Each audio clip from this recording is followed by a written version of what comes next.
Gloire à Dieu. Nzamba zo lokumu ye oya pesinga na yo yenga malamu. Mbote na biso banso bisika bizwa me biso.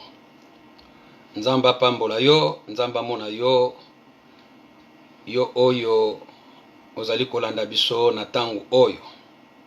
C'est vrai culte na biso ebandi yango tali kotonda nzambe oyo mokolo na mokolo azali kopesa biso le meilleur.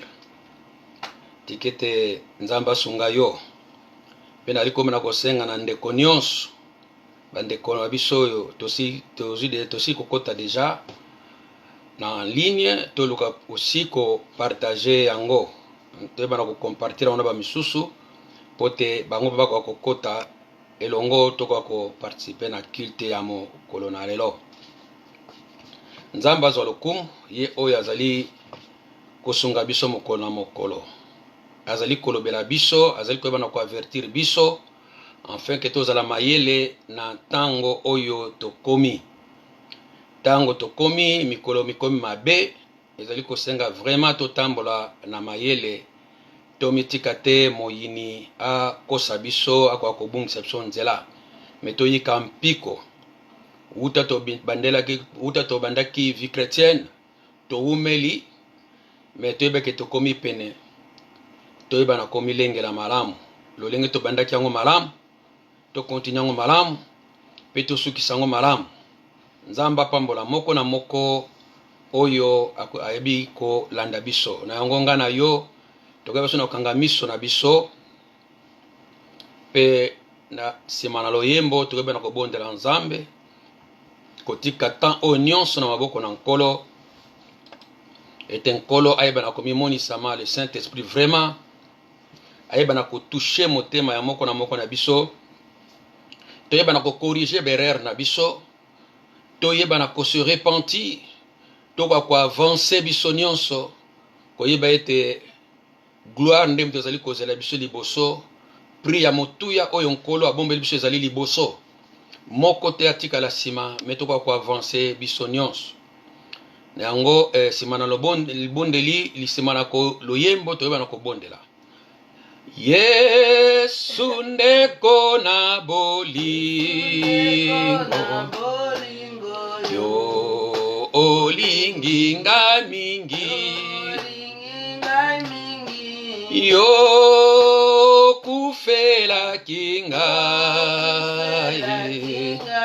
yo talisinga njela yemba aleluya aina lingi nkolo Yesu Masia aleluya na Yesu nga inalingi kolo na aleluya na oyemba aleluya nga na lingi nkolo Yesu Masia aleluya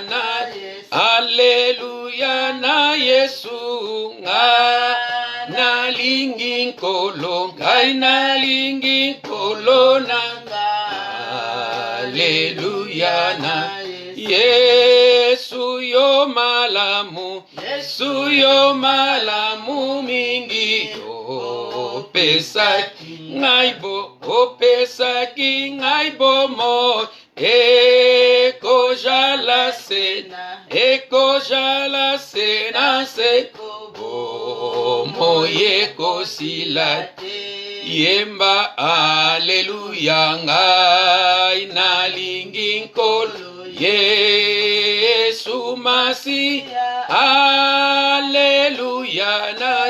aleluya na Yesu nga nalingi nkolo ngai nalingi nkolo na aleluya oyemba aleluya ngai nalingi nkolo Yesu Masia aleluya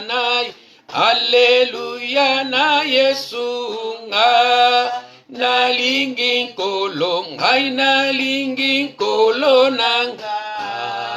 Alleluia. Ata bato bakoboya yo, bakolinga satana, yo lingi bato yonso, yo koboya mokote yemba. Alleluia nga nalingi nkolo Yesu Masiya. Alleluia na, alleluia na Yesu nga nalingi nkolo, ngai nalingi nkolo nanga. Alleluia o yemba. Alleluia ngai nalingi nkolo Yesu Masiya. Alleluia, alleluia na Yesu nga nalingi nkolo, ngai nalingi nkolo nanga. Alleluia. Soko mpasi sokoliwa, yo kolongwa na ngai te, yo sopaki makila, oyete ngai nazwa bomo. Yemba alleluia ngai nalingi nkolo Yesu Masiya. Alleluia na, alleluia na Yesu nga nalingi nkolo, ngai nalingi nkolo nanga. Alleluia na o yemba. Alleluia ngai nalingi nkolo Yesu Masiya. Alleluia na Yesu, ngai nalingi nkolo Yesu. Alleluia na Yesu. Kolo okumbama na yo ozali malamu. Papa na nkembo nzambe likolo na nyonso, zwa na yo lokumu ozali nzambe malamu. Yo oyo pesaki mwana na yo Yesu Kristo pona lobiko na biso, ye oyo ayebeki na kokufela biso na ekulusu po te biso tozwa bolimbisi na masumu. Nkolo okumbama ozali malamu pona bomoi ya moko na moko nzambe. Merci nzambe, si nous vivons Seigneur tozali kovivre pona yo nkolo Yesu Kristo. Merci Seigneur na oyo yo salaki pona biso lelo tokomi o tokomi ezali bobelese na ngolu to meritaki yango te nzambe, me nkolo ezali ngolu monene pona biso mokonzi.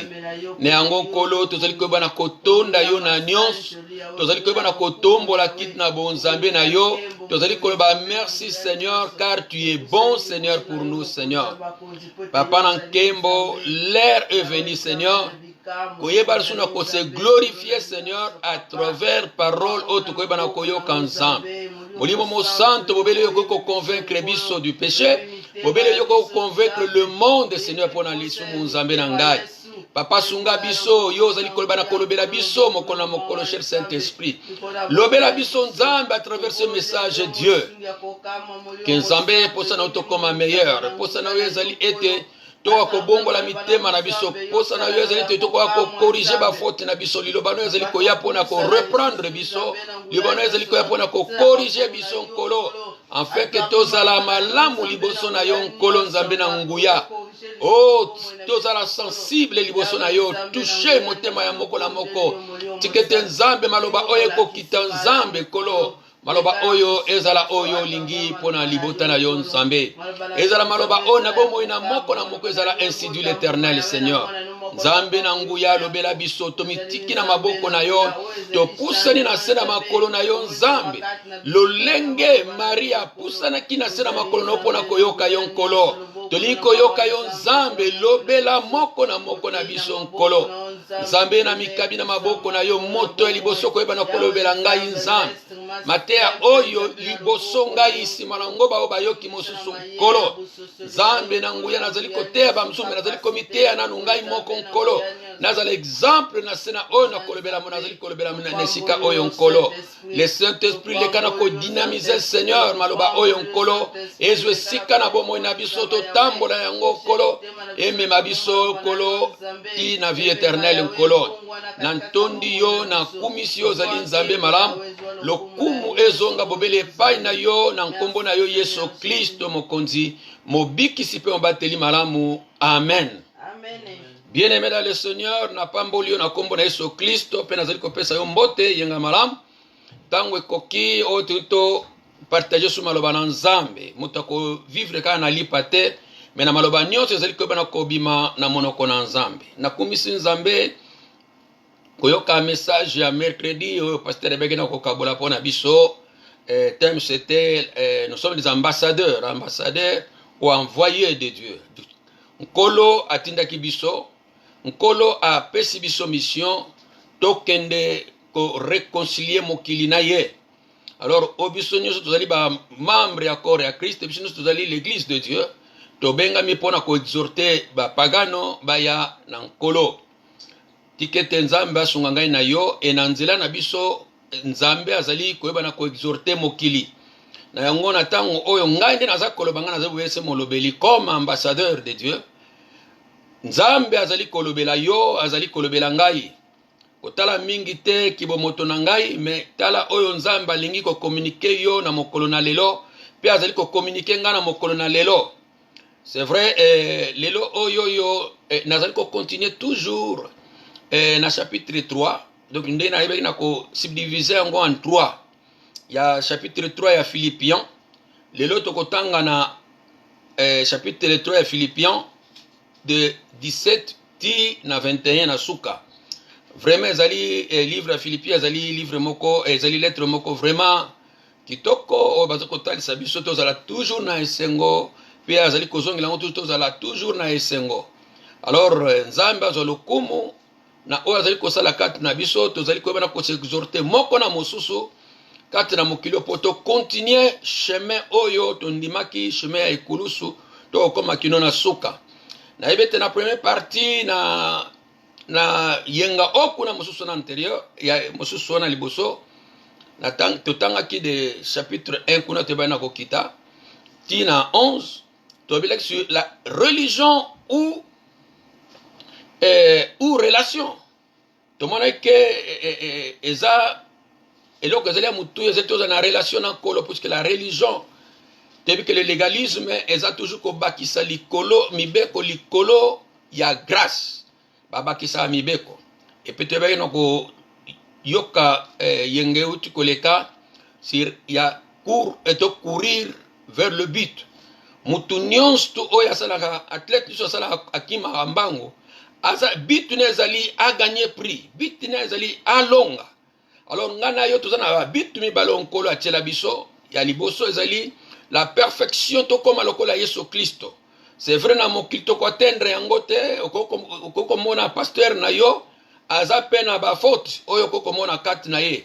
Pourquoi? Puisque toza parfait te bien aimé bobele se tango na suka wala toko mona Yesu Kristo nde totangaki na 1 Jean 3 1 à 2 kuna bango bakuna nde toko mona ete okoma lokola ye nzoto yoyo ya humiliation ikozala changer tokoma na nzoto lokola Yesu Kristo nzoto na nkembo nzoto ebelaka te nzoto kolela na biso ekosila nzoto eyokaka pasi te tokoma na nzoto ya nkembo na tango wana yango tango wana tokotendre la perfection complète totalement bien aimé. Alors ngana yo vraiment mokolo tozanga te mokolo wana vraiment ezala elonga monene pona biso toko ko gagner litomba na oyo biso tosalaka pona nkolo tango nyonso sinon soki te vraiment ekozala pasi pe mawa mingi pona biso soki toperdre yango kotala depuis tobandaki vie chrétienne bamiso basali 30 ans bamiso basali 20 ans elobi okoka kozanga yango mikolo mokolo nzambe azali koyeba na ko exhorter biso nzambe azali koloba na biso to continuer toujours avant tozonga simate. Alors lelo toza dans chapitre 3 toujours à partir ya 17 kuna yango nde sika tokoyeba na kotanga tina 21 hein? Tina 21 totangi na kombo na Yesu Kristo landa na Bible na yo nzambe asunga yo afungola biso miso pe toka ko comprendre partout etikali balbi na biso na 17 wana soyez tous mes imitateurs frères et portez les regards sur ceux qui marchent selon le modèle que vous avez en nous car il en est plusieurs qui marchent en ennemi de la croix de Christ. Je vous en ai souvent parlé et j'en parle maintenant encore en pleurant. Leur fin sera la perdition. Ils ont pour Dieu leur ventre. Ils mettent leur gloire dans ce qui fait leur honte. Ils ne pensent qu'aux choses de la terre. Mais notre cité, à nous, est dans les cieux, d'où nous entendons aussi comme sauveur le Seigneur Jésus-Christ. La Bible à lui c'est comme balobi, nous sommes les citoyens des cieux. Nous sommes citoyens des cieux. Et donc, citoyens des cieux, cité na bango ezali dans les cieux, donc c'est la même chose. D'où nous entendons aussi comme sauveur le Seigneur Jésus-Christ, qui transformera le corps de notre humiliation en le rendant semblable au corps de sa gloire. Ndekita unauti koloba, lelo kotalisa ke natango na soka yango tozo kozela, chrétien tozo kozela, mokolo wana nzoto na biso kozela transformer, iko koma lokola nzoto ya Yesu Kristo, nzoto ya nkembo, par le pouvoir qu'il a de assujettir toutes choses. Yango ezali elikia ya mondimi nyonso. Nzambe natondi ozali malamu lobela biso na ntango oyo tia compréhension kati na biso fongola nzambe illumine mitema na biso nkolo toka ko comprendre oyo toni kolobela sika oyo pe yango etikala libela na libela kati na bomo na biso na nkombo na Yesu amen. Thème na biso ya mokona lelo nous sommes citoyens des cieux. Donc ndenge bazo kubatalisi biso na 20 wana notre cité ezali dans les cieux. Mboka na biso ezali lola. Malgré toza kati na mokili awa. Alors nzambe asunga yo, nzambe apambola ngai na yo na mokili oyo tozali na temps moko kaka ya moke. Alors tomilengela pote mokolo wana tokende. Na mokili oyo tozali bobelese baleki des passagers. Lolenge Pierre azali ko bana kotalisa biso vraiment tango mokeo tozana na mokili comme des étrangers et voyageurs sur la terre et sengeli na biso to boya ba convoitise ya mokili oyo ezali ko bana kosala guerre na milimo na biso eza kosala guerre ba convoitise sala guerre kati na motema alors faut to boya yango. Alors esika to uti kotanga tozali komona eloko moko bazali kotalisa ke mingi ya bato bazali ba ennemi ya ekulusu. Alors natalisa ki dans la texte sur la religion nalabaki les deux tendances oyo ezali kobebisa lingomba na nzambe. Tendance eli biso tomona ki surtout la religion ezali le légalisme ba légaliste bango bazali ya kokangama na mibeko nzoka tobiki par la grâce.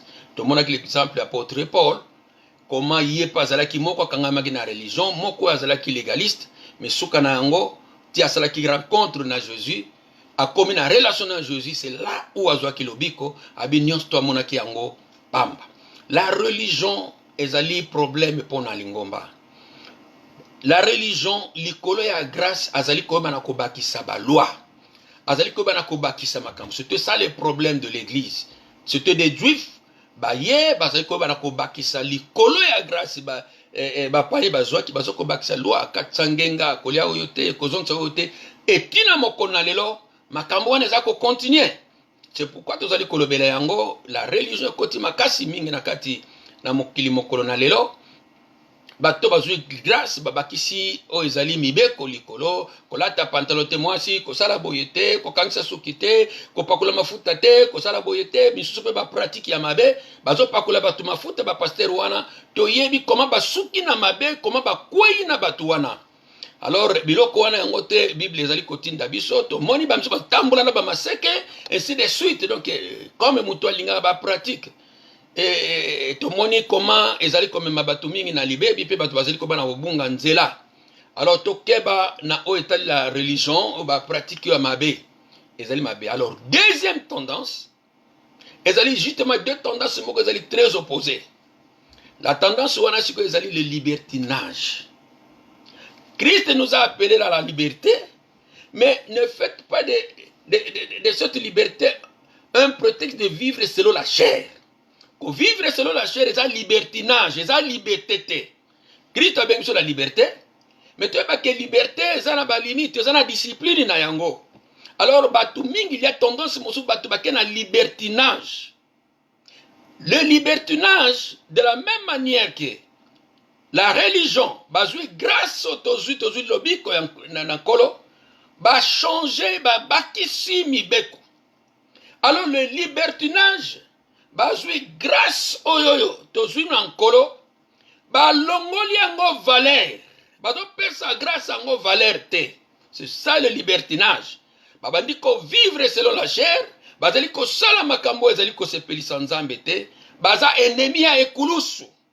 Balingi te ko se identifie ko za l'ennemi ya ekulusu mutu ani ko se identifie te na kufa na kokundama pe na lisekwa na Yesu Kristo. Ali ko se identifie te na Yesu Masia. Bien aimé na kotalisa biso la vie chrétienne. Eza lokola mutage kosomba disque. Il y a album moko ya nani ya par exemple ya Marco 8 na sepela na mingi. Mais kuna il y a deux chansons kanga na sepela na mingi. Renuévame, Señor Jesús, ya no quiero ser igual. Renouveler ngai Seigneur Jésus, nali kozala ndenge moko te.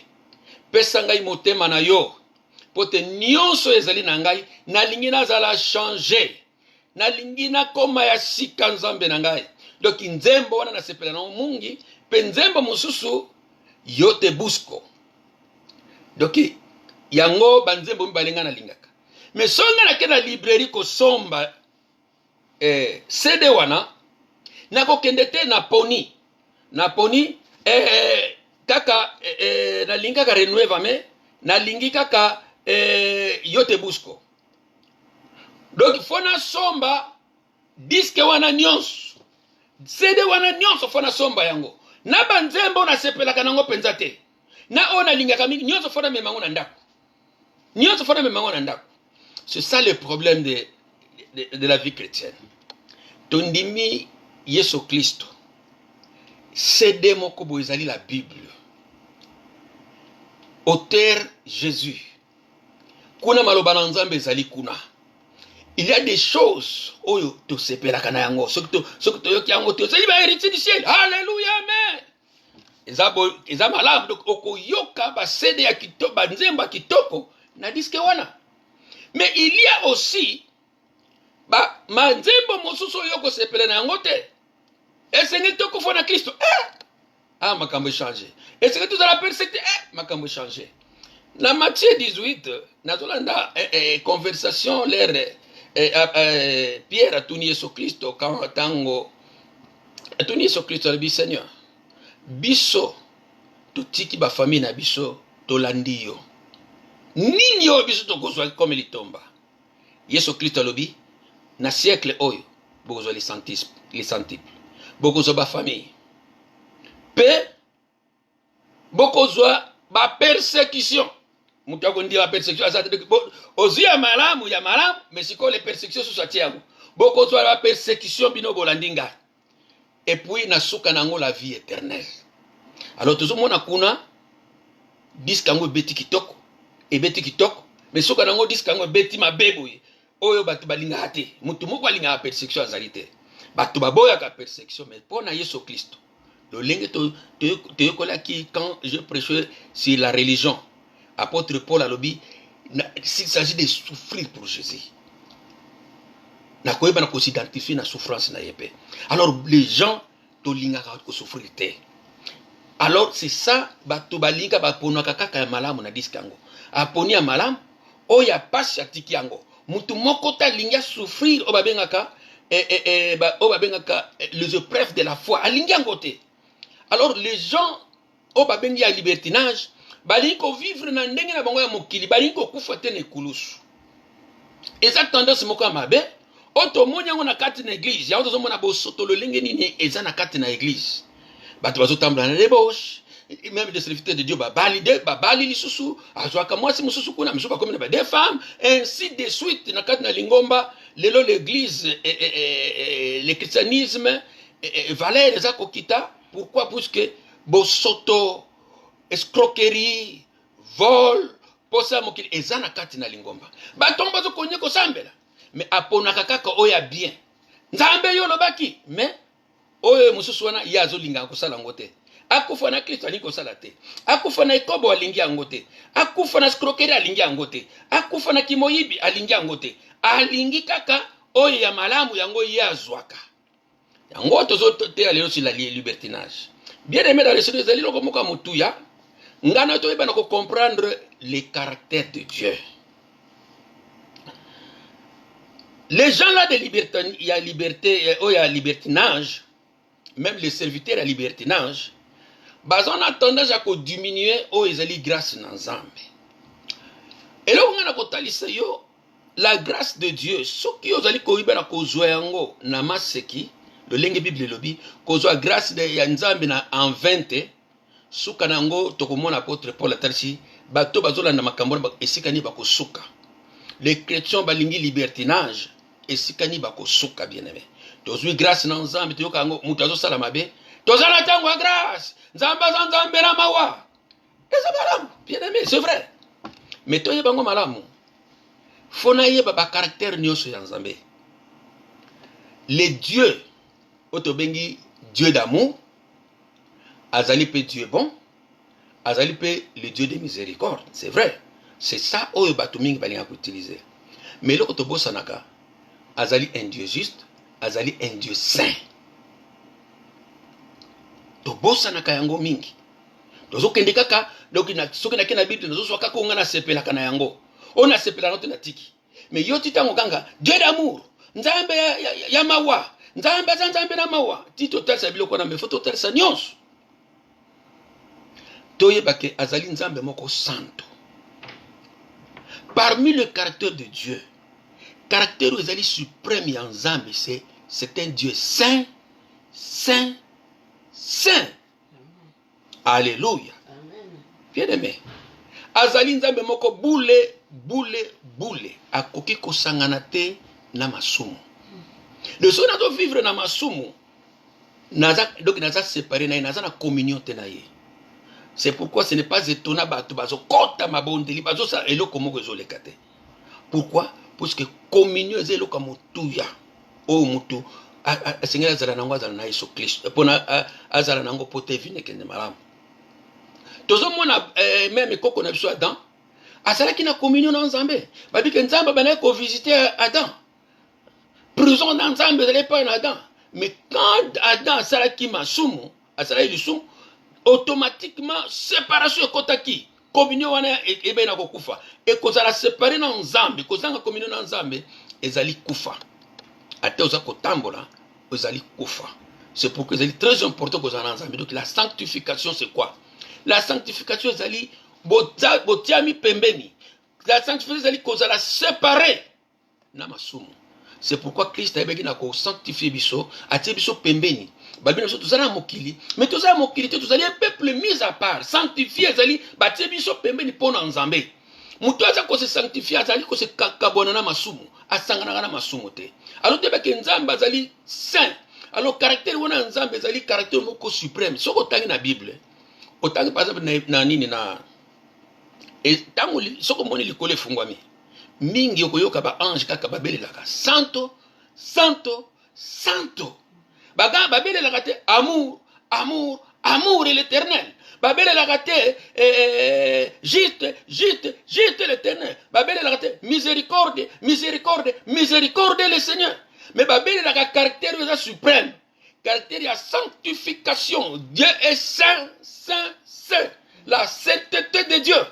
Et yango nzambe alingi pona moko na biso.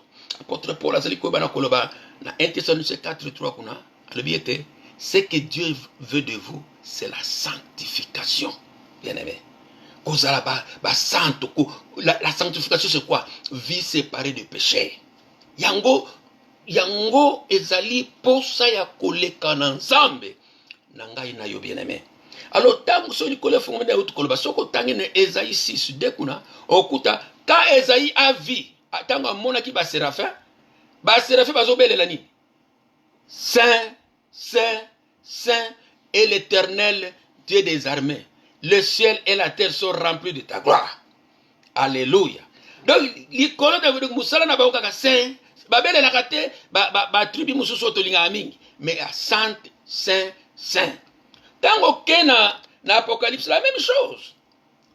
Apocalypse 4:8 likolo fongwa mi Jean moni likolo azomona ba makambo kona likolo. Mais là ramon les quatre êtres vivants. Quoi? Alobi jour et nuit.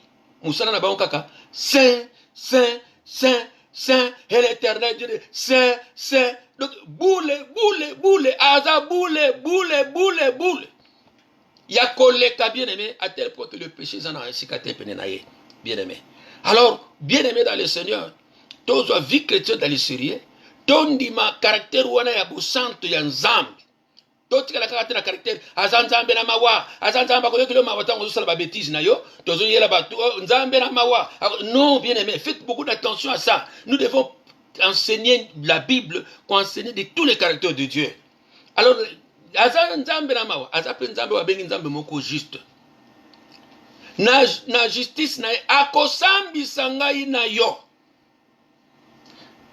Et donc comme totanga apôtre Pierre azali koloba totanga on a 1 Pierre 1. Et donc on y azotalisa na libota na nzambe. 1 Pierre 1 kuna à partir de 14 Pierre azali ko bana ko exhorter biso azotalisa kuna to komona deux caractères na nzambe azali ko bana ko talisa. Alobi na 14 alobi comme des enfants obéissants. Ne vous conformez pas au siècle, ne vous confortez pas au confortisme que vous aviez autrefois. Quand vous étiez dans l'ignorance, pour ça, ma bébé, vous avez dit kala. Tango boyeba kina nous teme siko yo yebi. Ngeno tondimi Yesu Kristo to yebi. To yebi te Kristo kufele ki pona makambo wana. Alors, mais, puisque vous se conformez dans mais puisque celui qui vous a appelé est saint, vous aussi, soyez saints dans toute votre conduite, selon qu'il est écrit, vous serez saints, car je suis saint. Bokozalaba santo, potengana zamo santo. Le sokito kotamla ba convoitise mokili, toza ne sikate pa na nkolo. To mona nzela nini tozali ko bana ko kende ba. Oyo bazali ko se livrer na biloko wana, ba oyo bazo na église baza ko utiliser la grâce de Dieu. Pour na kosakana na bango. Mais loko bazali ko bana ko boso na tite azali ko na tina la grâce de Dieu. La grâce de Dieu, apôtre Paul azali na tite 2 11 na 12. La grâce de Dieu, source du salut pour tous les hommes, a été manifestée. Et sopani et pas na Yesu Christo, grâce de Dieu, a été manifestée. Et grâce wana zotinda biso na bo sotote. Grâce na nzambe zotinda yote ozongi na makambo ya kala. Obando vivre na ekobo. Ola bakene tozana tango na grâce. Bato balingi ko utiliser grâce na nzambe na ndengi wana mabe. Soki oza ko utiliser grâce na Dieu na lolenge wana, bien-aimé yeba na ko se repentir. Ye bien-aimé yeba onke wana eza grâce na nzambe te ozali ko bana ko zwa suka no ezali felo. La grâce de Dieu eza ko sopana na mutu a se repentir. Mutu alabi o na salaki mutu ekobo na tiki yango. O makambo na uti ko sala na kweyaki na tiki yango. O na tiki ki moyibi, na tiki escroquerie, na tiki ba jeunio sola mabe. Mutu wana grâce na nzamba azali ko zwa yango eza pona ye. Mais oya li ko tika ta zo ko continuer ko vivre biloko wana azozwa la grâce de Dieu libertinage. Toko mona nzela nini mutu wana azali ko bana ko kende. Baza église tondene na makambo wana. mutu moko tako wanga na yango na église banda to banda matata ezala kaka mingi sur e frère Kingandi frère wana koina oyo frère wana moyo yango na yango makambo yango moko frère donc yango makambo ba ko frère o frère Kentela melinga yi frère to te biloko to tala suka nango eza wapi bato bazo zwa grâce na Nzambe iloko ya kosakana mais mutu azo sala makambo ko mona abonde na kana ye bien tranquillement asaka na donc libonde so tuna ko bonde mais frère bonde la ko mona ndingi na ko bonde ako kitila bino prière moko kupia kosakana te wana abetaka guitare na ye ayembaka mais azana sena biloko moko oyoyo ezanzela na Nzambe te soko bolobi na ye bino nde basantu donc ya likozala donc ya amital sibe kazane musantu te. C'est pourquoi ko vivre biloko wana bato wana nde ba baby silingomba na Nzambe koleka bien aimé. Donc dit à l'objet, la grâce de Dieu, source du salut pour tous les hommes, a été manifestée. La grâce de Dieu, elle nous enseigne. Grâce de Dieu, ezotika yote okende kotambola na bosoto. 11, 12, la grâce, elle nous enseigne à renoncer, à renoncer à l'impiété. Le fona c'est renoncer grâce à ce conseil, il faut tika bosoto. Bosoto après quoi? Et au convoitisme mondain. Bilule leo tuzana posa mokili tikana so oyo posa ba richesse posa oyo biloko ekoleka. Albi grâce na Nzambe zo tiko tindo renoncer biloko wana. Et à vivre, à ce conseil biso à vivre dans le siècle présent, 1 selon la sagesse, 2 la justice, 3 la piété. La piété c'est quoi? L'attachement à Dieu. La crainte, un homme pieux, azali mutu abanga Nzambe. Azamu mutu attaché na Nzambe. Mutu azako kangama na Nzambe. Yango grâce na Nzambe bazolo bana so grâce na Nzambe. Etindi to kendo ko sala ke kobo, etindi to kendo ko sala ka bundumba, etindi to kendo okendo ko vivre en adultère, etindi to kendo ko sala scro, etindi to kendo ko melaka batu, etindi yo biloko wana te. Donc oya zana biloko wana yeba ngo malamu ke grâce na Nzambe zali kolona yote. Souka na yo to komona lelongi ni apôtre Pierre Paul azali kolona biso. Alors ces gens-là bazozwa grâce na Nzambe balongoli yango valeur. Yango apôtre Paul azolo ba plusieurs malheureusement bato mingi bazana nzela wana. Baza ennemi ya kulusu. Baliko kufa te na makambo oyo bazalaki nango ya kala. La convoitise. Baliko kufa te na bosoto. Baza ko continuer ko vivre yango. Alobi mingi bazo tambola na nzela baza ennemi ya kulusu. Mais biso nde na yobi tobi ke ne kulusu, Yesu Kristo akufe pona masumu na biso. Yesu Kristo akunda maki pona masumu na biso. Yesu Kristo aiba ina kusekwa. Alors koyeba na kosidentifier na Yesu Kristo na kufa na ye, esikide ba na kufa na masumu. Esikide ba ndo kezaki na zo kufa na vie ya kala, le vieil homme. On azalaki esengeli ekufa kine ekulusu. Ekunda makina Yesu Kristo. Peto sekwi na Yesu Kristo na bomo ya sika, na vie ya sika, la vie selon Dieu. Na komi un homme nouveau et na bandi vie ya sanctification. Vie ya discipline. Mais ba oyo bazako continuer na vie wana apôtre Paul azali ko bana ko kebisa bango. Alors eloko na tango ko tanga makomi na Nzambe balobi na biso eloko oyo. 17 et si vous invoquez 17 na Philippiens balobi na biso na verset 17 3 17 kuna babi soyez tous mes imitateurs frères et portez le regard sur ceux qui marchent selon le modèle que vous avez en nous. Bien-aimés dans le Seigneur, bataille Totei avec exemple, tous avec exemple. Apôtre Paul ici ka oyo, azali kotalisa atangi Jésus te. Puisque Jésus yo monaka ete. Jésus ngana monaka ete. Mais exemple oyo bato bakomona esengi d'abord ezala na batei. Totei ya tekaka parce que nazui ozui verset Bible lobi ba verset belé na mutu pratique ezate. Nous devons pratiquer la parole. Apôtre Paul et biso bande kona biso mingi. Ceux qui ont kende bien la vie chrétienne, linga portaka regard na yo na ba oyo yo tali lobi ke frère wa banga Nzambe tikana la exemple na ye. Pasteur wa banga Nzambe tikana la exemple. Na tindi yo tekende o bana komona aza parfait. Non. Bible ezotinda biso tolanda exemple ba oyo tozomona. Yo mona Jésus. Il y a des fois les gens, oh Jésus kaka, Jésus kaka. Mais toi tu vois Jésus. Yo komona Jésus à travers ton frère. Yo komona Jésus à travers ta sœur. Boza la lumière na monde. Donc ça exemple bato bakomona ba mona Jésus kati na biso. Yo faut tala mutu azo tambola malamu. Yo faut oluka kozala na mutu azo tambola malamu.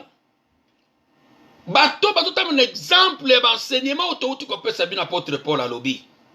On peut imiter une personne, bien aimé. Tous à la humble. Otali olobi kende mon ndeko nanga oya banga nzambe. Ser nanga oya banga nzambe. Même dans le monde, bien aimé. Ba maman mingi na lobakango, ba maman mingi, ba papa mingi. Tanga moni mwana na mutu likolo likolo. Au moins na peza papa avant disi mwana bime. Otala ka mwana exemple na yete. Pour exemple mwana na ka pa na bato. To ko enseigner bato non pas kaka na maloba. Mais na exemple, na caractère, na marche na biso. Batu ba moni ba bike muto ya banga nzambe. Mais so bazo mona biso même na makambo to sala ka scroquerie oyo ki bonzambe nini yo batu ba komona pa na biso. Des versets ko ko le bezana utina te. Habi soyez mes imitateurs. De l'autre côté, soyez mes imitateurs comme moi je suis imitateur de Christ. Donc, bolanda ngai, oh exemple, bozo mone pa nanga, bolanda. Na tu t'as répété le qu'on a pas titre. Sois un modèle. Kokendeka ga toke koteya, mais ala modèle. Oh yo zo te a pratiquer yango. Batu ba mona Christ pa na biso. Le linga ba mona ki Christ na bandimi ya bere. Nde ba mona Christ na bandimi Antioche. L'église Antioche ba mona Christ kati na bango, yango mo chrétien bimaki e bandila kikuna. Alors ba mona Christ kati na ngai motei, ba mona Christ kati na ngai mwana na nzambe. C'est comme cela que toko gagner bande comme susu. Alors exemple atali ke bozwa ngai comme exemple, bozwa pe bo imiter les susu ba o ba tutamla ko banga nzambe bien aimé. Tu le vois? Tala o tali soko tali ko ba ke ser na nga o ya banga nzambe. Tika yo mwana mwasi tika na landa ser oyo. Mais toujours là, malheureusement, comme on a mingi, bani akolando basala makamba mabe. Yango yo gagene, mais yo bakam ça. Sœur Kingandi pas sala kiango, basala ki eloko te l'église. Frère Kingandi, pourquoi bino bokendo pona ka makamba mabe? Pourquoi po yo pono ya malam? Mutasali ba bêtise ne bakina kati ya Bible. Et David pas sala kiango. Paul pas sala kiango. Paul pas. Non. To luka ba exemple o eza édifiant. Exemple eza édifiant. Otali ndeko yo mwana mwasi oyo abanga ki nzambe tala ndingi akomiti na suka tala ndingi alati voile. Tikana la exemple ya mwana mwasi oyo. Mais ko landa te oya mabe yango batu bayela kango. Entel passe la kiango. Entel passe la kiango. Na naza d'accord te. Entel passe la kiango. Non. Bien aimé. Ni Dieu a ko sepela na yo. Ceux qui ont que nous avons exemple mabe. Bazwa exemple ya malamu batalaka mutu azotambola malamu yeo nanga na kolanda kokende ko luka exemple ya un débauché te kokende ko luka te na Bible esika Abraham akweyaki yo lobi tikana kanga mana Abraham pa kwe mais chiko pourquoi pas kokende ko zwa oya malamu ya Abraham to longwa na grâce oyo ezali ya moins cher grâce wana eza moins cher te kutaki la vie de Jésus. Dieu a qui kanda likolo na Yesu Kristo masumu na biso ya mokili Yesu Kristo alati yango ye oyo azalaki ayebaki ne lisumu te akomi lisumu pona biso alisiko yo ngana yo balobi ke nzambe kitaki kanda na likolo na Yesu Kristo sikoyo yo nangai tozozwa grâce yango moins cher tozosala otolingi simano toya kosenga bolimbisi tosala na biso bongo toya kosenga bolimbisi tosala na biso tokosala simano toya kosenga bolimbisi non au comprendre grâce tes frères la grâce de Dieu ezotinda makambo wana te mingi bazotambola na nzela wana yango tozomona ba musicien ba pasteur ba koti na makambo wana mingi yango azokonde koyemba na ye puisque azozwa grâce na nzambe grâce moko ya moins cher azo continuer et na butu asala avandi pas fukami pas obondela uto kosala ba bêtise afukami pas obondela nzambe limbisa ngai na makambo na uto kosala nzambe limbisa ngai et lobby akwende kosala lisusu et tomoni koma ba biloko nezoleka tomoni même na mboka na biso koma ba pasteur ba divorcer ba bali ainsi de suite tozo kende wapi na comportement modèle wana soki yo mondimi pona bien na yo je le dis clairement au moni na église au kendeki tu vois que ton pasteur n'est pas un exemple kima azo mema bino na libertinage et to komona libertinage azo kende wapi pour ceux qui a exemple te bandimi bakosani soki mundi mazo tambula na mubulu pasteur akopé misendenge nini soki yemo kwaza na kati wana c'est pas tout ba mubulu na kati na église akosaka te tozo mona mubulu na mingi na kati na église koti ya église surtout à nous des Congolais à cause de ya biloko wana pourquoi parce que tozo grâce na nzambe moins cher toujours yo moté quand tu parles de la grâce l'un exemple à Jésus a dit quoi?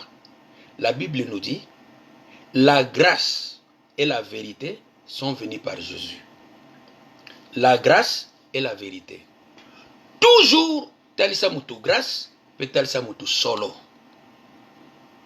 Jésus liboso a femme adultère. Bao balinga ba malibanga, ba légaliste, de religieux. Moïse a dit, de religieux. Jésus a dit bien. Oya sala katea bamba. Ba ngone so bakei. Des religieux bakei. Na bakolo tina se. Ba religieux bakei. Parce que la religion ne sauve pas. Mais Jésus qui sauve, qui donne la grâce, a tuni mwasiwana. Bakei wapi. O balinga ba condamner. O moko tatika la libina ye. Moi non plus je ne te condamne pas. Les lois ont condamné te mais l'obia a condamné yo. Abi na condamné yo te. Ezani neza grâce. Et à yébissi vérité, va, ne pêche plus. Kozonge la sous makambo uti ko salate. Grâce tout ce de la accompagner na vérité. Makambo uti ko sala kozonge la ngo lisusuté. Donc en quelque sorte que repens-toi du kozonge la sous ngote. Pour ce kozonge yango ya pire ndemte ko yela yo.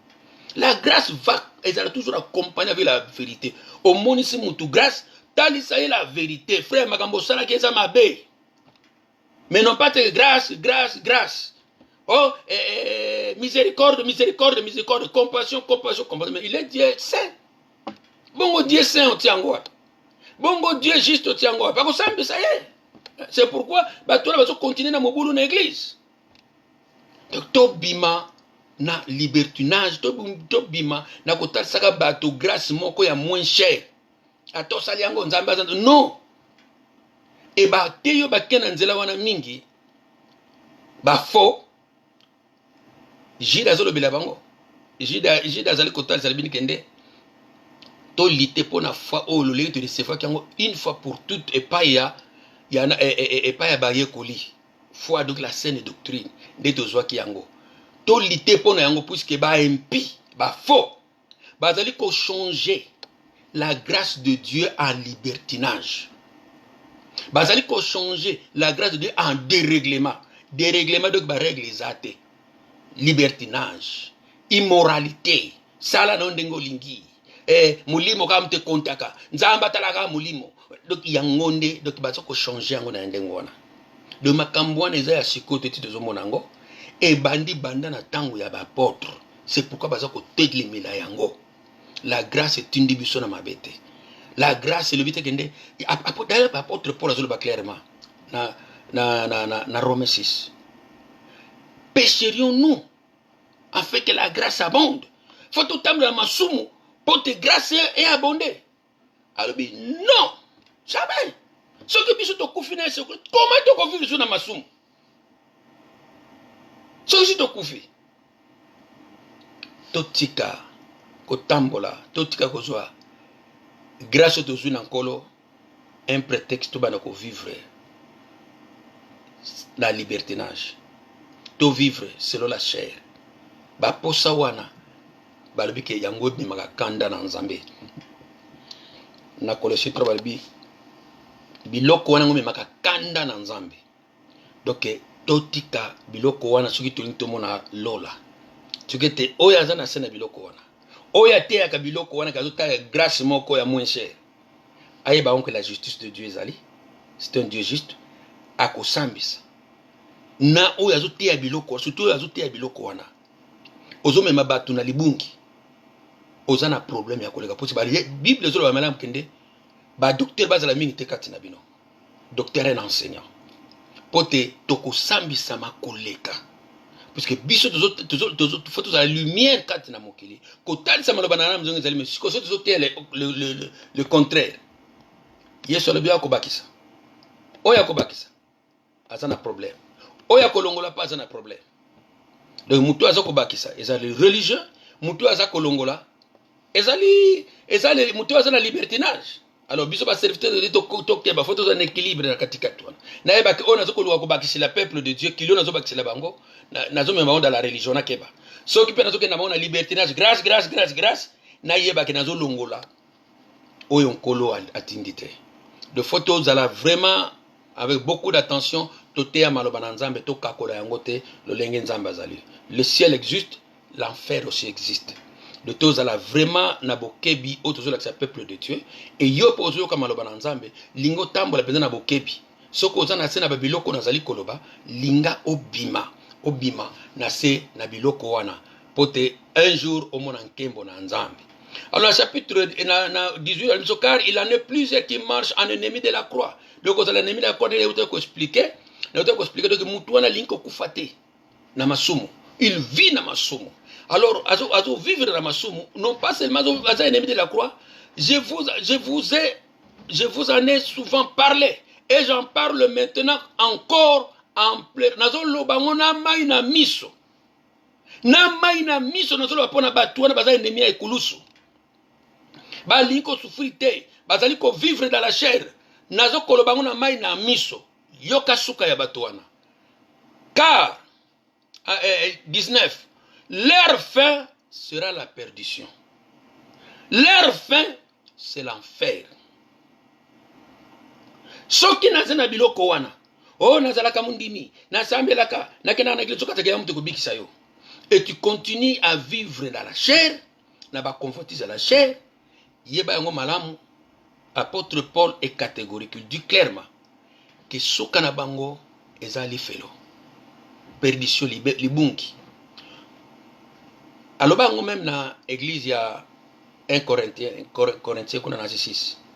Alobi ke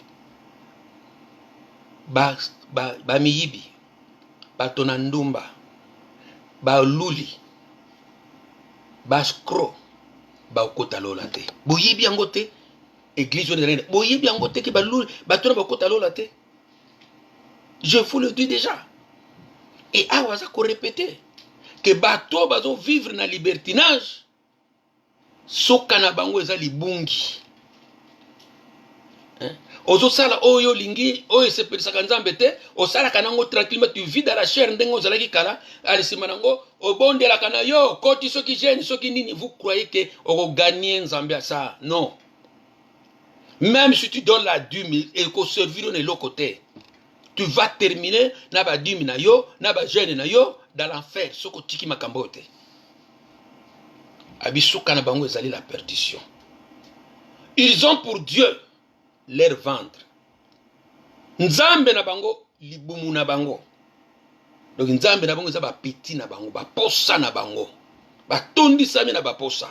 Posa ya mokili, posa e bazali ko luka ko zwango na lolenge nyonso. Posa ya ba richesse, convoitise, kolula la cupidité.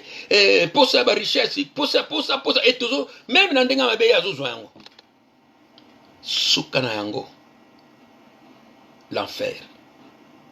Vous biloko oyo nkola ebeke na kokufela. Donc ngana yo nzamba songa biso to bimana biloko oyo. A continuer dans le chapitre 19 on a parti B arabi ils mettent leur gloire dans ce qui fait leur honte. Baza batu na lolendo. Ba mikumisa makana oyo esalaka soni pona bango. Bien aimé. Ba mikumisa kadoki na oyo etali sexualité. Ba mikumisa mana oyo etali immoralité. Soko azwa ki ser wana. Ah, obi donc tobo sarango te c'est ça. Oyo obi nazwa ki petit wana. Ah, donc yone ne sengo. Obi ke nazwa ki ke obet la master na ye obazalaka mulongo moko. Bon ozwa ki lo ba ke ko ah, obi wana nazwa ki ah, na saka donc ba mi kumisaka na biloko esalaka soni. Bango ba sepelaka na yango. Ah, kopo wana obi ke simba ki azwa ngo na ndenga mabe. Même ateka ki diamba. Azumbongo, il se glorifie ça. Il se glorifie qu'à son bakindako. Il se glorifie que na comme na oil, donc il se glorifie kana ce qui est matériel. Il se glorifie na sexualité. Il se glorifie na biloko eza ya soni okoko beta ngo kutute. Okoko beta ngo kutute. Yo oye, toyebi na période abondance banque azo bimisa mbongo bibimisa bimisa. Obendi mbongo na banki oke osombi ndako na Kinshasa futa mbongo banki obendeni na yo nini o chrétien lobi ah nazala ndako ngai ndako na bandala ozwaki yango ndenge ozo sala soni te eza ozo sala soni te pono yeba ke na mbongo oyo eza lokola na yibaki yango na banki. Tu te glorifies à ça? Donc ces gens-là, ils se glorifient. Na oye salaka soni. Eza soni pona ko betango. Et le komo ko zwaki na kimoyibi, yo za komi kumisa pona yango. Hein? Oza komi kumisa pona yango. Et ça bazo komi kumisa na eloko e salaka soni. Ozo tambula na ekobo, oza komi kumisa mana, ozo komi kumisa na yango. Yango eza marche ya bato wana. Et à continuer à dire, il ne pense qu'aux choses de la terre. Miso na bango. Ya molimo, ezaka na biloko mokili. Bango batalaka likolo te. Bango batalaka na se. Sur la terre. Biso toza ba citoyen ya likolo. Toza ba citoyen ya mabele te. Mabele toza kaka na temps moko ya moke.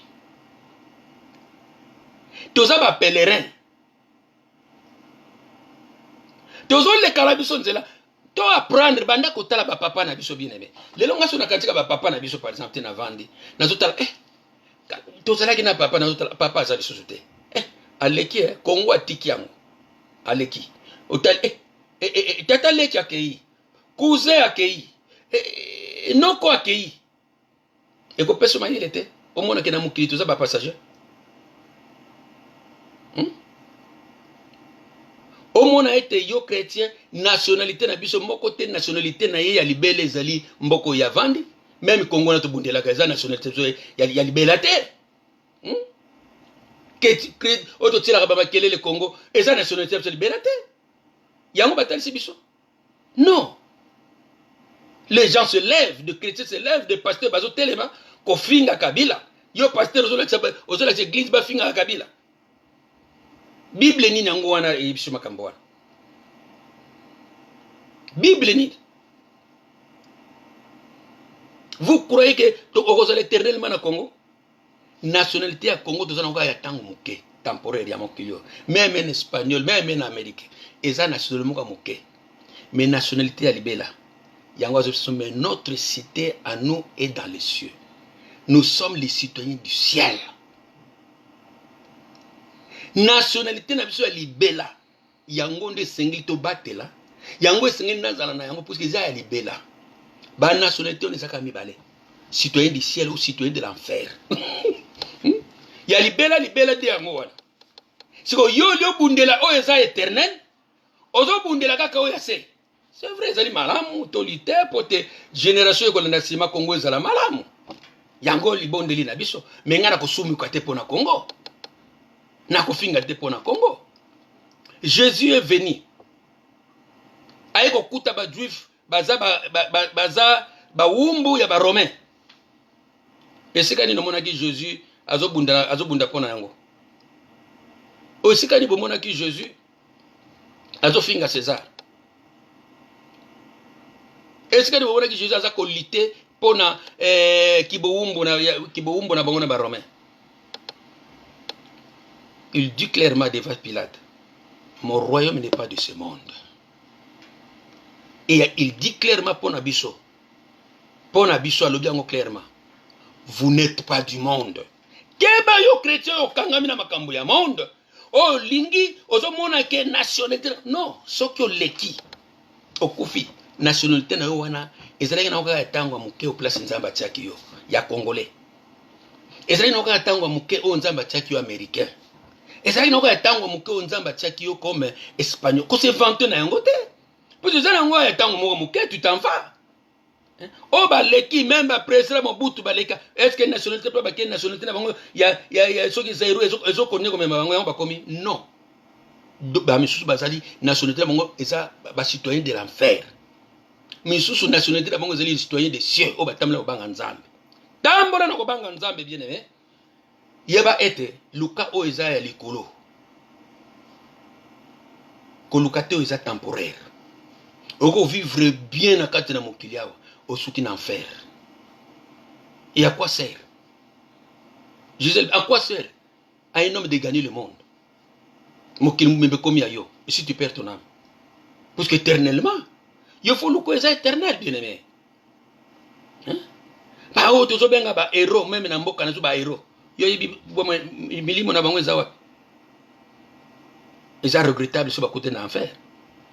Malgré les autres pour le Congo. Toluka oiza éternel, bien-aimé. Toluka oiza éternel.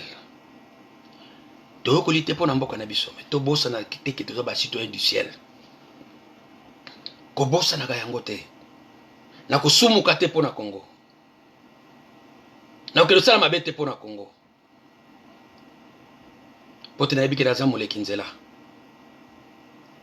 Ba potre, ba tiela ko bundila Israël te. Yango ata esika nini omona apôtre Paul azoko kolite pona Israël oza mokili. Esika nini otangi yango? Esika nini otangi comportement ba apôtre ke baza kolite pona oya mokili, mabele oyo. Babi biso mboka na biso eza lola. Eza likolo. Ba oyo bazali ko vivre awa. Oba miso ba oyo baza na libertinage. Oba lingi makamba mokili. Miso na bango ezaka ka direction na bango eza na mokili. Atala kaka na mokili, azo ya mokili. Mais batala kate malbi, mais notre cité à nous est dans les cieux. Et si kawapi, d'où nous attendons aussi comme sauveur le Seigneur Jésus-Christ. Tozali kozela Yesu Christ. Espérance ya basante. Espérance ya ngai na yo, Yesu Christ. Longola miso na ya mokili koleka. Travailler pour le bien du pays, travailler pour le bien ya bana na yo, eza malamu. Mais yeba yango ke na koleka, eza mboka na ngai te. Ozala na mbongo te, yeba yango na koleka. Naza nationalité naza na mokili, eza na ya moke. Lobi na koleka. Nakotika yango. Et tous les citoyens du ciel, azalo bango de le présent. Présent, toko zalate, mais toza yango déjà. Ne te veux pas parce que langage, donc mutu aza likolo, alobelaka langage na eza ya royaume. Culture na aza na culture ya royaume. Lo lenge ne ya kozala le même aza na Congo bazo mona yeke yo aza mupaya. Parce que culture ya Congo ezoko kangamate na ye. Aza na culture du royaume. Aza na Espagne aza culture du royaume. Espagne ezoko kangamate pa na ye. Ezate. Makanisi na ye eza ya royaume. Totika kotia miso mingi na mokili. Toyeba ke tokoleka. Kolinga te banda kosumuka likolo na yango. Miso na soke tersaka na mokili. Si batali si biso suka na biso eza la perdition. Obanda kozwa grâce na Nzambe eloko na kosakana. Cité na biso eza likolo. Landa hébreu azoloba na biso nini? Na o etali cité na biso no. Conseil nini hébreu azali ko bana kopesa biso totangi na Hébreu 13. Hébreu 13 12 tina 14.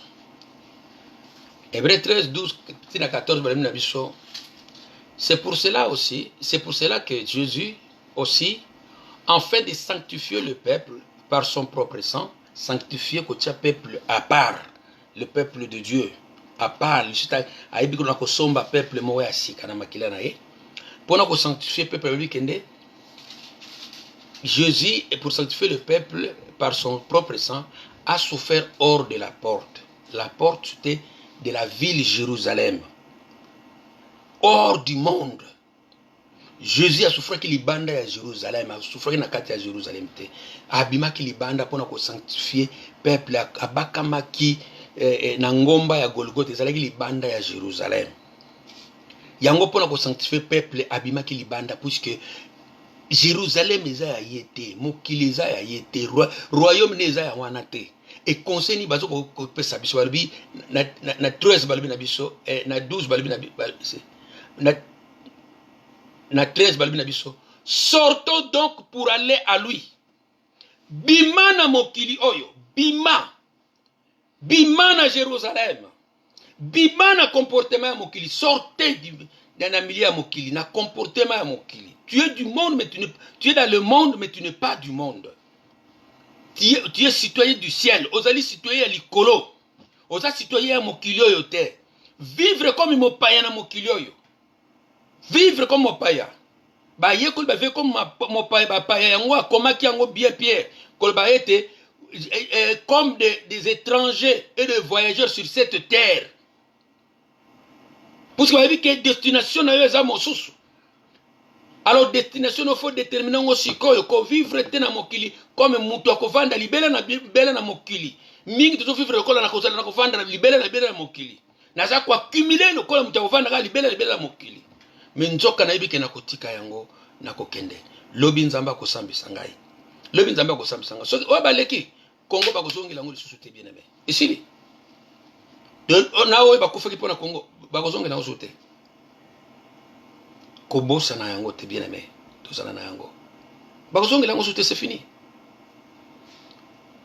O basalaki mabe pona liboso na nzambe pona Congo ba kozongela ngo sote sili. O bandimela ki Yesu Kristo te. Ba kozongela ngo sote na ebelo balingaki Congo ba kozongela ngo sote. Ba kelibela. Ba kelibela. Ou dans les cieux ou nanzela na ya libungi ya pasi. C'est pourquoi ngana oyo tozana na mokili. De prendre conscience na yango suka na biso ezali wapi. Cité na biso ezali awa te. Naza na mokili naza ya mokili te bien aimé. Yango balabi to bima. Sortons donc pour aller à lui. Tolanda Yesu Kristo, tolanda ye na Golgotha. Motula muta même oya lingia landanga ya meme kulusu na tolanda ye. Tondi ma alikende emportant son opprobre kolata soni ya Yesu Kristo. Mutu moko tandi makolata soni ya Yesu Kristo. Na diske wana toponaga ya malamu. Nzembo ezobeta ina lingaka yango nga na koyoka. Mususu na koyoka yango te. Me bal bibola ta soni tolata soni ya Yesu Masia. Tobima na mokili. Et 14 car nous n'avons pas ici-bas de cité permanente.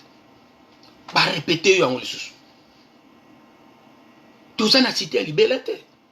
Somba banda ko nyonso ko somba. Tongisa ba immeuble nyonso ko tongisa même na mutoko ya bato.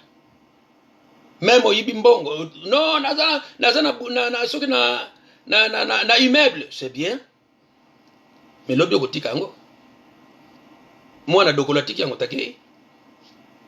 Mais sikoyo biloko mibaleka keza pona ye soka azalaki mutabana obanga nzambe le ciel, sinon de l'autre côté. Bakeyi batiki bomengo nyonso. Le matériel et la chair est héritaka le ciel te. Et héritaka le spiritualité. Christ azolo bango pas ya Nicodème. Hein? Et ko hérité yango te nyonso ko tikala. Mais tout ça miso na biso na oeza éternel. Le lingue apôtre Paul azali koloba yango na 2 Corinthiens 4 18. Alors miso na biso c'est l'invisible. Parce que l'invisible yango neza éternel, yango neza permanent.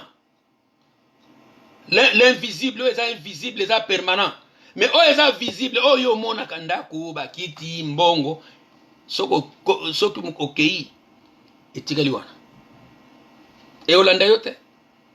Tantôt boye ko sal sabato. Oza ko accumuler richesse. Oli ko sal sa même pas bato. Olinga kite ko sal sabato. O accumuler l'obinio sur Tigali. Tu es parti.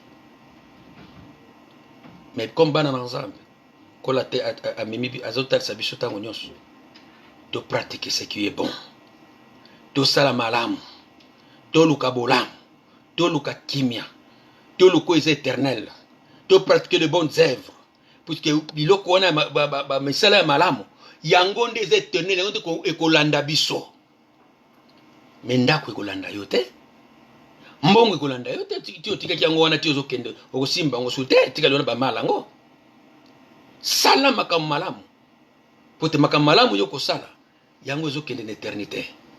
Yango lobi kozula récompense. Bien-aimé. Longola miso na mokili. Sunga même l'œuvre de Dieu kende liboso. Kuna yo zate olingaka te. Ozotala kaka les matériels sur la terre. Récompense ni yoko zwa kuna. Hein? Récompense ni yoko zwa éternellement. Na éternité réponse parce que biso to koleka. Na tribunal ya Yesu Kristo. Hein? Na tribunal ya Yesu Kristo biso to koleka. De Corinthiens 10:5. Biso nyonso to koleka na tribunal ya nkolo. Mutu na mutu ko rendre compte na makambo ya zosala. Ya malamu na ya mabe. Mutu ko zwa récompense na oyo ya za kosala. Mukolo ntango to ko soutenir liboso na nkolo. Bakotali sabiso batali siyo soki filme, bakotali siyo me yo tala. Omoni ndeko ne azangaki. Ozomoni azangi me yo na banque ozana mbongo tu n'es pas capable de lui donner même 10 euros. Ekotikala. Nyonso. Nzamba leka kosunga ngai na yo to luko eza éternel. To yeba na ko investir na éternité na biso. Tous à l'exemple. Tokeba na o eza libertinage. Yango ebrazo kotalisa wana. Tobima. Pote na mokili tozana cité moko teza permanente. Mutu moko ta kotika la libela na mokili oyo tokoleka. De musiciens baleki. Batie makelele bango nyonso baleki. Baleki. De la même manière ngana yo pe tokoleka.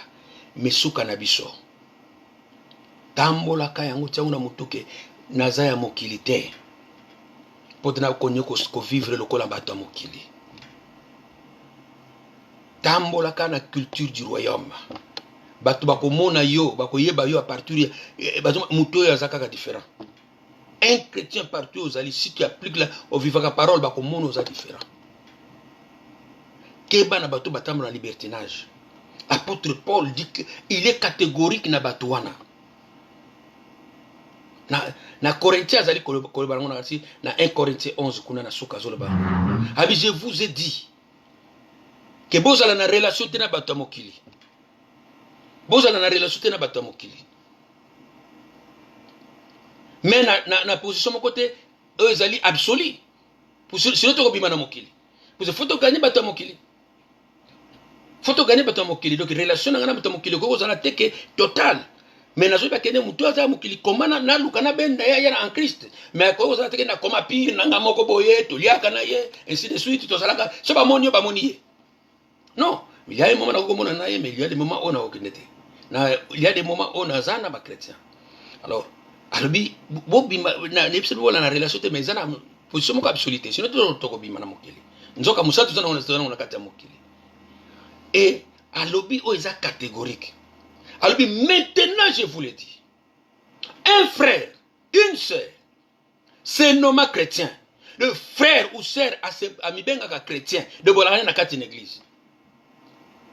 Mais azali moyibi, azali débauché, azali scro, azali mutuna ekobo, azali albi kolia même panaye. Muta mokili liana ona ye. Kobima libele totalement na mokili pour se faut gagner.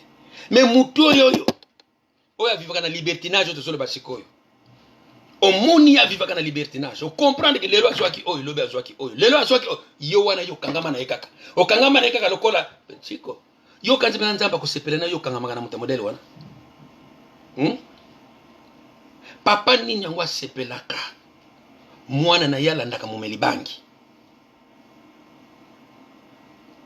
ba papa na susu ba yekende mwana wana melaka bangi bakopekisho na ye nali komona kona mwana wana te so papa na mna kopekisho te me biso papa kopekisa yo nali komo ti lelo oyo meme bano ya biso mwana nanga so na moni ekende nali komona kona o wana te okapota nalingi bile bien mwana na ngai nalingi te mwana na ngai ya kweya na komela bangi nalingi te mwana na ngai ya kweya na komela cigarette nalingi te mwana na ngai ya kweya na bondumba.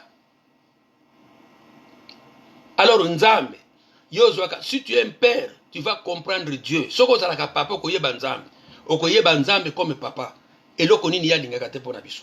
Alors yo mutu wana oyebi yango bien amibengaka frère amibengaka serviteur oyebi bien katambola na bosoto oyebi yango mokanga maka na ye oliaka na ye yoka soko sepelisa nzambe oyebi na mokili so moyibi ayibi même awa n'est-ce pas bato nyonso bazala na relation na ye soki eloko moko bakanga bango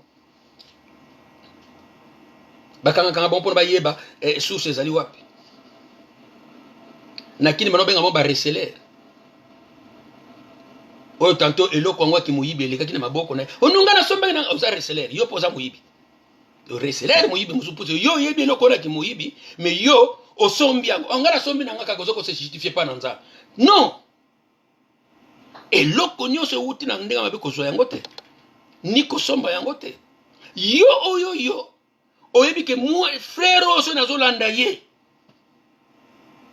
akomemanga na nzela ya mabe mais okontinuaka kaka kozala na ye okontinuaka kaka kozala na ye okontinuaka kaka kokangama na ye okontinuaka kaka kolia na ye mais yo vous croyez qu'apôtre Paul alobi ke bima na milie na moto wana la justice et l'injustice etambolaka elongo te. La lumière et le ténèbre etambolaka ensemble te bima na bato oyo oyebi te baza occasion de chute pona yo bima na ba frère oyo oyebi yango bien qu'il marche mal même aux autres opesi avertissement il continue opesi avertissement il continue frère ngana kozala so na yo te na kozala so na yo te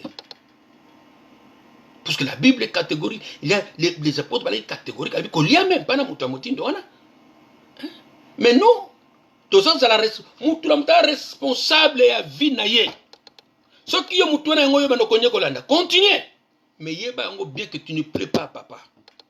La sanctification c'est la séparation. Faut na yeba ko se séparer avec le péché. Faut na yeba ko se séparer na mutu na yebete. Il marche mal. Faut na yeba ko bima na église on a dit que pasteur atambola ramabe. Aza moko pano bata libertinage. Faut na bima. Vie nange kozala na danger. Vie nange kozala na danger. Faut na bima na milieu wana. Faut na bima na église wana. O mokambi aza lelo azwaki lelo bakangaki na oyo lobi asalaki oyo lobi regarde même que makambo toyoka par exemple na Londres na France. Bazo sangisa mbongo pona kosomba local et pasteur ayibi mbongo wana. Pona na bateke nde azumbo ali ake kosomba lo pangu na ye. Mais oyibi mbongo église. Ya batu nyonso. Okepe osombeli ndako na koma na ndako awo mbongo batu église. Oyo batu basangisi pona kosomba local yoko kosomba ngo ndako na yo. Suka ya batu wana. Apôtre Paul bi je le dis en pleurant. Nazolo bango na mai na miso. Suka na bango eza l'enfer. Suka na bango eza libebi. Il utilise la grâce de Dieu pour faire le mal. Il utilise la grâce de Dieu pour na kosala oyo ezali charnel makamba ya nzoto. Bazo utiliser grâce de Dieu comme licence pour na kosala mabe. Grâce de Dieu eza licence te pour na kosala mabe. Au contraire, que non, nazalaki mabe nzambe apesi nga opportunité alimbisi nga abikisi nga azongisi nga moto asika komana kende ozonga so na makambo wana. C'est ça la grâce de Dieu. Ete ya ngai na yo bien aimé. Et apôtre Paul azo ko continuer pona ko sukisa na Philippiens kuna pa tozalaki attendre que notre cité c'est le ciel, d'où nous attendons aussi comme sauveur le Seigneur Jésus-Christ. Na likolo kuna le tokoneto lama Yesu Kristo dokutana na Yesu Kristo na mapata. Chrétien nyonso na mutu na yefa tambola kana ngena zozela bozongi na Yesu Masia qui transformera le corps de notre humiliation. Nzoto eza nzoto ya humiliation. Nzoto yo utala mabele. Nzoto yo tant que tozana yango. Ils ont vivre bata. Est-ce que ange Gabriel yo kaka ange Gabriel tentation azana tentation? Non. Ange Gabriel aza tenté.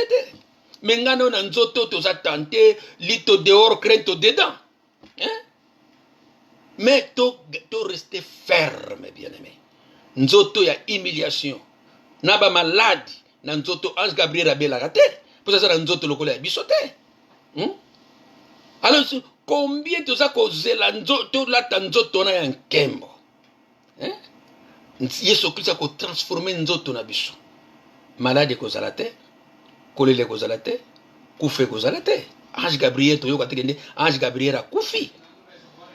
Banda nkolo asala ye banena bane ba siècle na ba siècle bazala bango toujours. Pourquoi pour bazala nzoto lokola bisote? Nzoto vraiment ya humiliation. Ebela corona, ebela soki nini, ebela malaria, ebela diabète. Mais faut tika nzoto. Faut tika ngo. Tola nzoto ya nkembo. Oyo Yesu Kristo mokolo yango. Akoyeba na ko transformer nzoto na biso tola nzoto ya nkembo bien aimé. Molinga mikati na Yesu Kristo. Kanisa. Tozaka na tango moke toza ba passager. Kanisa lolingi nozali ko bana ko tambola. Kanisa eloko nini ngai singile bana ko régler. Biso soka zwaki nyonga mutalinga ko futa ngote. Allez ko futa avant de être tranquille. Ça ce ne sont pas des comportements. Donc comme ba Christ ko vendre la makamba motindo wana te. To vendre la ngote, ça ce n'est pas le comportement ya ba chrétien. C'est un comportement les gens du monde. To changer to zala ba chrétien solo miso na biso ezala na likolo mais tozo vivre na mokili. Makanisi na biso ezala likolo mais tozala kati na mokili. Colossiens 1:2 balibina biso nikuna si vous êtes ressuscité avec Christ, condition. Cherchez les choses d'en haut où Christ est assis dans la droite du Père. Miso na bino ezala na o ezala na mabelete non sur la terre. Mais biso miso sur la terre, sur la terre, sur la terre, sur la terre. Nakanisi lelo oyo miso no ko balola yango. Oko tiango dans les cieux. Na likolo. Parce que to luka biloko ya likolo. Biloko ezali invisible. O eza matériel te. To luka biloko ya likolo. Nzamba pambola yo, nzamba sunga yo, ngai na yo bien aimé. Na oto otiko yoka. Ce qui n'a pas qui dans la religion, n'abîme la religion. Ce qui n'a pas qui n'a tendance à la libertinage, n'abîme la yango. N'abîme la se repentir. Les deux tendances c'est amabé. Mais l'équilibre tout ça que bana kozongo na katikati. La relation, la communion avec Dieu. Cela et si kayo ko équilibre. Et si kayo misuno kotalisa na but oyonkola bengeli yo. C'est là où tu vas trouver trouver l'équilibre na relation avec Dieu. Oko sakane na grâce na nzambe tika tu as la relation avec Dieu. Zala na katikati wana. Zala na katambula na katikati wana. Oko mona nkembo na nzambe. Mais les deux tendances wana bimana yango. Tika yango eko bikisa yo te eko memona ko bunga. Tendance ya religieux eko memona ko bunga. mais yaka na communion na Nzambe. 1 Jean 1 Jean 1 5 kuna zolo bakende oya lobi kaza na communion na papa kaza na communion na ye. D'abord balobi que Dieu est lumière, Nzambe azali ampole, ténèbres n'étaient pas ensemble. Alors oya lobi kaza na communion na ye, mais azo tambola dans les ténèbres, ko tambola dans les ténèbres de ko tambola kana biloko mabeto otukolo banesika o libertinage. Na tambola kana kobo, na tambola kana koiba, na tambola kana kokosa, na moni mona moyibi, na akomi camarade na ngana zo na sombi biloko na ye, na moni donc biloko wana nyonso mutazo tambola nango azo koma muta ténèbres.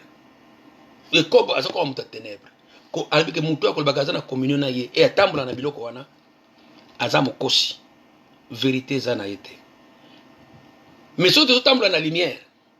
La lumière ezali toutes sortes de bonté, de justice et de vérité. Ce dont on a la lumière, balbike, tokozala en communion entre papa peka entre biso. Et le sang de Jésus automatique mais ça purifier bomo inabiso. Mais les ténèbres, ce dont on a les ténèbres, bima na biloko wana frère. Zoa vie na yo dans le sérieux, répands-toi sincèrement bien aimé. Ce qui yo comme kotamble dans la lumière, tu n'auras pas peur de la mort. Tu n'auras pas peur au bobangi kufate. Puisque ba obaza kati na Christ balongeli wa. Okubanga ngote. Ozala tranquille. Même à l'hôpital tu es tranquille.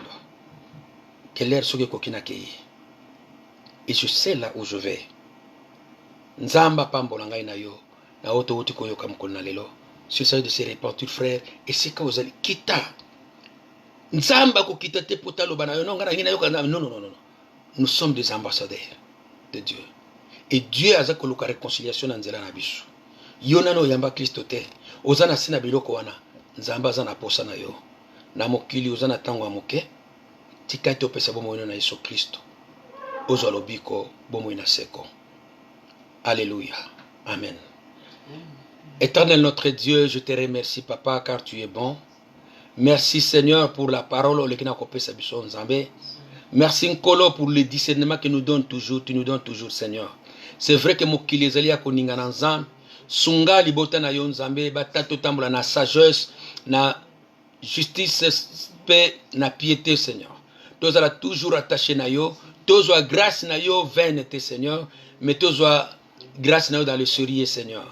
Papa na nkembo, sunga moko na moko Nkolo, soki totambola ye mabe nzambe tozali ko se repentir liboso na yo toucher moko na moko ebana ko se repentir ko tika biloko ya mabe tozali ko bana kolanda ko tika lokoso na mbongo ezali cupidité o yo lobiete makomine elobi na biso na Colossiens 3 ke ezali idolâtrie donc tozali na nzambe ya solo te so tozali na amour du monde, l'amour de l'argent, l'amour ya richesse tozali na se na idolâtrie nzambe sunga biso to bima na biloko wana pe miso na biso etalisa likolo esika yo vandi na boko na mobali na papa tozala attaché na biloko na likolo toluka oyo eza éternel non pas oyo ezali na mokili oyo toluka ko pratiquer de bonnes œuvres Seigneur. La foi Seigneur ezali ko monisama na nzela na misala nkolo tosunga ndeko na ngai tosunga bandeko na biso baza na pasi esika nécessité ezali toyeba na komi ko monisama esika nécessité ezali même na lingomba tozala ba oto bana ko participer nkolo